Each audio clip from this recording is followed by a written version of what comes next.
Bonjour. Les populations les plus riches fuient tant qu'elles le peuvent encore.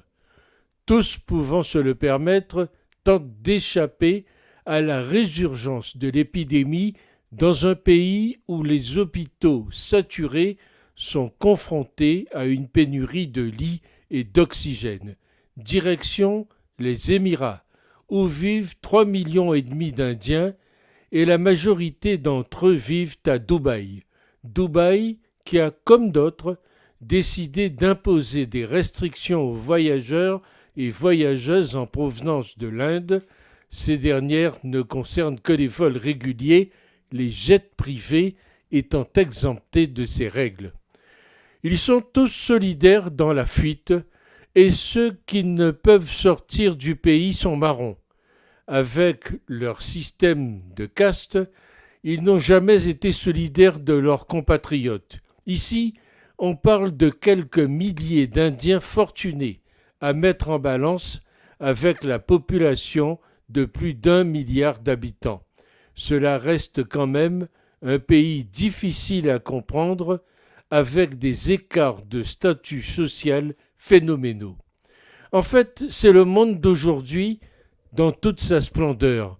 La mentalité de l'être humain est détestable, quel que soit l'endroit sur Terre où il se trouve.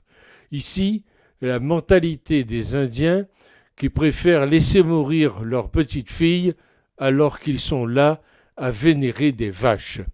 Clairement, les rats quittent le navire, et sûrement que le Covid indien est pourtant déjà en Europe. Pour ceux qui connaissent ce pays, leur confinement n'a rien à voir avec le nôtre. Pas question, par exemple, d'aller se balader avec une attestation. Même faire les courses, c'est compliqué. Et là-bas, on ne parle pas d'amende à 135 €, mais de coups de bâton, il faut le savoir. Maintenant, si les Indiens fortunés fuient le pays, la situation pourrait être bien plus grave que ce qui parvient à nos oreilles. La situation est décrite comme étant hors de contrôle et catastrophique. Il manque d'oxygène et laisse les patients mourir sans pouvoir faire quoi que ce soit. Les hôpitaux sont complètement débordés. Devant l'argent qui miroite, les affaires sont les affaires, que ce soit en Inde ou ailleurs. Bien entendu, ceci ne concerne pas les pauvres qui auront la liberté de mourir sur place. Dans un tel moment historique, on s'attendrait à ce que l'unité nationale soit placée au-dessus de tout et à ce que stigmatisation et polarisation fondée sur la religion, l'ethnie, la caste ou la classe sociale soient reléguées en arrière-plan. Mais rien n'est moins sûr.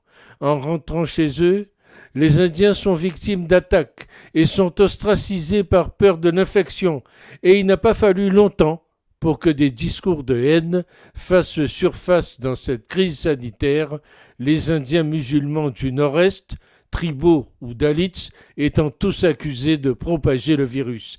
Il reste à voir si et comment le gouvernement saisira l'occasion de cette crise pour diviser encore plus ou bien rassembler la population. En attendant, les ravages de la faim et la faiblesse des infrastructures de santé menacent d'alourdir le bilan mortel du virus. Et vu ce qui se passe dans ce pays, on a du mal à croire qu'un retour progressif à la normale soit enclenché chez nous en France dès le 15 mai. Rappelons-nous, les mobilités sont une chance, y compris pour le virus, et ce n'est qu'une question de temps pour que ce variant arrive chez nous, s'il n'y est déjà.